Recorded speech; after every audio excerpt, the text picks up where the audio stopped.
नमस्कार, मैं हूं अखिलेश पांडे और आप देख रहे हैं सी न्यूज़ भारत। वक्त हो चुका है न्यूज़ बुलेटिन का। खबरों के इस बुलेटिन में हम दिखाएंगे कि कैसे अयोध्या में किया गया मां काली के मंदिर में विशाल भंडारे का आयोजन। साथ ही दिखाएंगे कि कैसे दुमका में रामनवमी के अवसर पर निकले जुलूस में उत्साह से लबरेज दिखे ग्रामीण। और उन्नाव में ओलावृष्टि से किसानों को हुआ भारी नुकसान की स्थिति का आकलन भी किया जाएगा। और भी तमाम खबरों पर आइए विस्तार से करते हैं चर्चा। खबर अयोध्या से, जहां जनपद मिल्कीपुर तहसील अंतर्गत ग्राम कहुआ में सप्त दिवसीय संगीत में श्रीमद् भगवत कथा ज्ञान यज्ञ के चौथे दिन कथा व्यास आचार्य पूज्य श्री राजूत राम तिवारी अनुरागी महाराज ने कृष्ण जन्म की कथा का मार्मिक ढंग से वर्णन किया, जिसे सुन श्रोता मंत्रमुग्ध हो गए। इस दौरान भगवान श्री कृष्ण के जन्म लेने पर मनोरम झांकी भी निकाली गई और महिलाओं ने जमकर सोहर और बधाई गीत गाए। कथा के दौरान कंस का अत्याचार, वासुदेव और देवकी को कैद में रखना जैसी कई चीजों का उन्होंने वर्णन किया। इस अवसर पर ग्रामीण क्षेत्र के सभी सम्मानित लोग उपस्थित रहे। अयोध्या से सी न्यूज़ संवाददाता राम सूरत की रिपोर्ट। खबर उन्नाव से, जहां ओलावृष्टि से किसानों को भारी नुकसान हुआ है। शुक्रवार की शाम को अचानक से हुई बारिश के साथ ओलावृष्टि से कई जगह पर किसानों की फसलें बर्बाद हो गई हैं। साथ ही साथ अभी कुछ दिन पहले भी ऐसा ही हुआ था कि ओलावृष्टि हुई थी और किसानों को काफी नुकसान उठाना पड़ा था। एक तरफ गेहूं की फसल तैयार है तो वहीं आम के बागवान भी चिंतित हैं। वहीं दूसरी तरफ राजस्व टीम भी रिपोर्ट तैयार कर रही है। उन्नाव से सीनियर संवाददाता दीपांकर सिंह की रिपोर्ट। खबर दुमका के शिकारीपाड़ा से है, जहां कहते हैं कि राम नाम में इतनी शक्ति है कि कोई मरा मरा भी पुकारे तो उसे भी राम की सद्गति प्राप्त होती है। भारत में तो राम लोगों के मन में बसे हुए हैं, इसीलिए रामनवमी के अवसर पर लोगों का उत्साह देखता ही बनता है। इसी क्रम में शिकारीपाड़ा में शुक्रवार को निकले रामनवमी के जुलूस में राम भक्तों ने ऐसा समा बांधा कि शिकारीपाड़ा राममय हो गया। मौके पर युवाओं ने कई तरीके के करतब दिखाए और अपनी भक्ति का प्रदर्शन किया। पत्रकार आशीष बरनवाल तो पूरे कार्यक्रम में लोगों के आकर्षण का केंद्र रहे। जुलूस में शिकारीपाड़ा के कई गणमान्य व्यक्तियों के अलावा सुनील कुमार, आशीष बरनवाल, भानु प्रताप सिंह, विकास कुमार भगत समेत कई लोग उपस्थित रहे। दुमका से सी न्यूज़ संवाददाता सद्दाम हुसैन की रिपोर्ट। खबर कासगंज से है, जहां पर नगर पंचायत अमापुर के निवर्तमान चेयरमैन पर छेड़छाड़ और धोखाधड़ी करने का आरोप और मुकदमा कराया गया है। थाना अमापुर में विभिन्न धाराओं में मुकदमा दर्ज किया गया है। महिला का आरोप है कि दुकान देने के नाम पर चेयरमैन ने 2 लाख रुपए हड़पे। कासगंज पुलिस अधीक्षक सौरभ दीक्षित ने संज्ञान लेने के बाद ये मुकदमा दर्ज करवा लिया है। पीड़ित महिला भटक रही थी दर-दर, अब महिला को न्याय की उम्मीद है। नगर पंचायत में महिला को दुकान दिलवाने के नाम पर रुपए तो ले लिए गए, लेकिन अभी तक कोई भी दुकान उसे नहीं दी गई है। कासगंज से सीनियर संवाददाता भीष्मपाल सिंह की रिपोर्ट।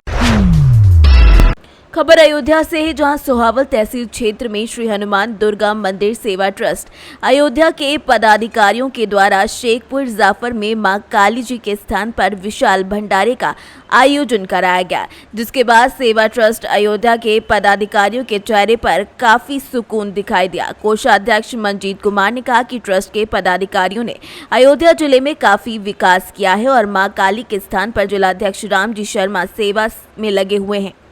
इस अवसर पर हनुमान दुर्गा मंदिर सेवा ट्रस्ट अयोध्या के पदाधिकारियों में अध्यक्ष राजित राम, कोषाध्यक्ष मंजीत कुमार, मंत्री राम सूरत वर्मा, महासचिव रामू उपाध्याय समेत कई लोग उपस्थित रहे। आज ग्राम सभा से खुलयापन में विशाल भंडारे का आयोजन किया गया, जिसमें हमारे ग्राम सभा के सभी भक्तों ने माता जी के भंडारे का आयोजन कराया। और इस आयोजन में आए हुए सभी अतिथियों हमारे हनुमान दुर्गा मंदिर सेवा ट्रस्ट के सभी पदाधिकारी ने मौजूद रहकर भंडारे को सफल बनाने की कोशिश की, जिसमें माता रानी का असीम आशीर्वाद रहा। इस भंडारे से हम सभी को और काम करते रहिएगा। माताएं पहले बैठी हैं यहीं पे। धन्यवाद। अयोध्या से सी न्यूज़ संवाददाता राम सूरत की रिपोर्ट। खबर बलरामपुर से है, जहां बलरामपुर में तुलसी मार्ग पर कुछ दूरी पर रथई माता मंदिर है। ये स्थान जन चर्चा के अनुसार त्रेता युग में जब माता सीता को अयोध्या और सरयू के उत्तर वन में छोड़ने पर जब लक्ष्मी जी निकली थी तो उनका रथ इसी स्थान पर रुका था।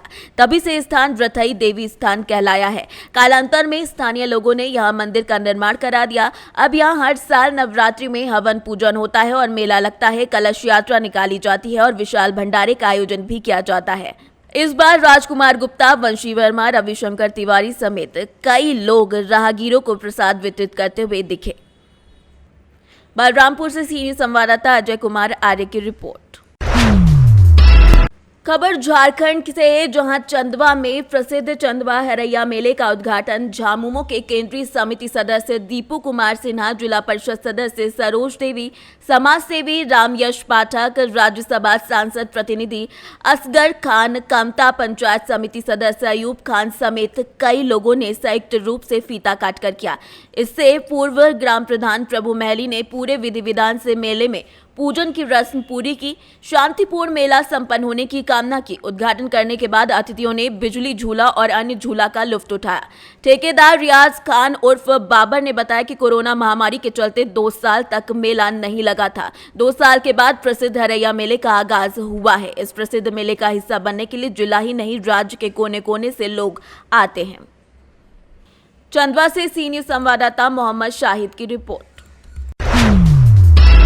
समाजवादी पार्टी के वरिष्ठ नेता आजम खान के घर पर लाल कपड़े और जादुई सामग्री की पोटली फेंकने वाले को पुलिस ने पकड़ लिया है। बृहस्पतिवार सुबह 6:17 पर आजम खान के घर पर एक व्यक्ति ने एक पोटली फेंक दी थी। इस पोटली को सबसे पहले उनकी पत्नी और पूर्व सांसद डॉक्टर तंजीन फातिमा ने देखा था। एक पत्र लिखकर पुलिस अधीक्षक को सूचना दी थी। पोटली फेंकने वाले शख्स की तस्वीर सीसीटीवी में कैद हो गई थी, जिसके सहारे पुलिस 24 घंटे के अंदर पोटली फेंकने वाले को गिरफ्तार कर चुकी है। पोटली फेंकने वाले आजम खान के पड़ोस का ही रहने वाला है और पुलिस के मुताबिक मंद बुद्धि है, जिसको सीएमओ से बात करके मेंटल हॉस्पिटल भेजा जा रहा है। हाँ, कल रात में कह लीजिए, भोर में कह लीजिए, एक आदमी एक पोटली फेंक दिया उनके घर में, तो उनको चिंता हुई होगी। उनकी पत्नी मैडम तंजीन फातिमा का फ़ोन भी मेरे पास आया था, उनका पत्र आया था कि कप्तान साहब ऐसी चीज़ चिंता की बात है, और जाहिर सी बात है चिंता किसी को भी होगी, क्यों ऐसा फेंका गया है। तो ये तो मिला नहीं, फिर सीसीटीवी फुटेज निकलवाया गया, उसके माध्यम से उसको पकड़ा गया। तो ये जो मोहम्मद फहमीद करके शेखू वाली गली के मोहल्ले का पड़ोस का ही है, अनसाउंड माइंड का आदमी है, तो इसने वहाँ पे फेंक दिया था। इसका भाई भी आया था मेरे पास, दोनों से बातें हुई। तो चूँकि ये मंद बुद्धि है, समझ बूझ आती नहीं कुछ कैसे क्या कर रहा है, तो इसको सीएमओ से बात करके इसको मेंटल हॉस्पिटल भिजवा रहे हैं। और एक बात की संतुष्टि हो गई कि कोई ऐसी मिसचिफ वाली कार्रवाई, कोई ऐसी दुर्विसंधि वाली कार्रवाई, चिंता की बात नहीं है। उनके सुरक्षा को लेकर के, उनकी सुरक्षा में वाई कैटेगरी की सुरक्षा है। उसमें हमारे सिपाही जो वो एब्सेंट थे, वो सस्पेंड भी किया है और हिदायत भी किया है। सुरक्षा व्यवस्था बदस्तूर और पुख्ता रूप से जारी है। सर, कितने सुरक्षाकर्मी थे, कितनों को सस्पेंड किया गया? 3 तो एब्सेंट थे, वो सस्पेंड हुए हैं। एक जिसकी ड्यूटी पर्टिकुलर टाइम पे थी नहीं था, वो सस्पेंड हुआ है। कुछ 4 सस्पेंड, उनको रिप्लेस भी कर दिया गया है अच्छे लोगों के साथ। रामपुर से सीनियर संवाददाता साजिद खान की रिपोर्ट। खबर शाहजहांपुर से, जहां थाना मदनापुर पुलिस के द्वारा झड़प में 3 गौकश तस्करों को नाजायज अवैध असलहों के साथ गिरफ्तार किया गया है। प्रभारी निरीक्षक मदनापुर संतोष कुमार सिंह, थाना मदनापुर पुलिस द्वारा सूचना मिली थी, जिसके बाद मुखबिर की सूचना के आधार पर ही इस कार्यवाही को अंजाम दिया गया है। गिरफ्तार लोगों के कब्जे से 2 अदद नाजायज तमंचा 315 बोर, 2 अदद जिंदा कारतूस 315 बोर, 1 अदद कारतूस 315 बोर और साथ में 1 मिस कारतूस 315 बोर और 3 छोटे छुरे और 1 प्लास्टिक का रस्सा करीब 2 मीटर समेत कई चीजें की बरामदगी की गई है। अभियुक्तों ने पूछताछ के माध्यम से थाना कटरा और थाना तिलहर क्षेत्र में गौकशी करने का इकबाल भी किया है। बरामदगी के आधार पर अभियुक्तों के विरुद्ध अभियोग पंजीकृत विधिक कार्यवाही की जा रही है।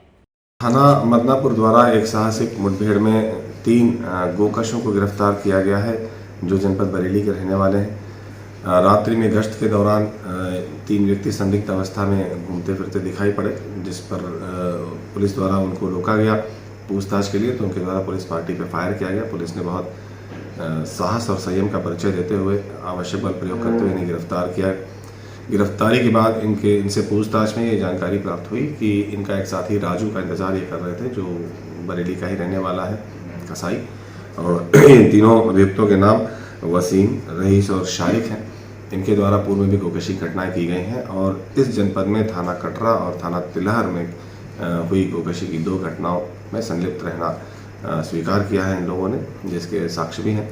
इनके कब्जे से 2 अदद नाजायज़ तमंचा, 315 बोर कारतूस, जो गोकशी में इस्तेमाल किए जाने वाले छोटे बड़े छुरे होते हैं, और इसके अलावा एक प्लास्टिक का रस्सा करीब 2 मीटर का, जिससे ये बांधते हैं गोवंश को, और मोबाइल फ़ोन्स बरामद हुए हैं। 30,000 रुपये इनकी जमा तलाशी में प्राप्त हुए हैं। इनसे गहनता से पूछताछ की गई है और इनके और संगी साथियों के बारे में जानकारी की गई है। तीनों अभियुक्तों के विरुद्ध थाना मदनापुर में सुसंगत धाराओं के अंतर्गत अभियोग पंजीकृत कर विधिक कार्रवाई की जा रही है। शाहजहांपुर से सी न्यूज़ संवाददाता महेश द्विवेदी की रिपोर्ट। फिलहाल के लिए इस न्यूज़ बुलेटिन में बस इतना ही। देश दुनिया की तमाम खबरों के लिए देखते रहें सी न्यूज़ भारत। हर खबर आपके साथ, आपके हाथ।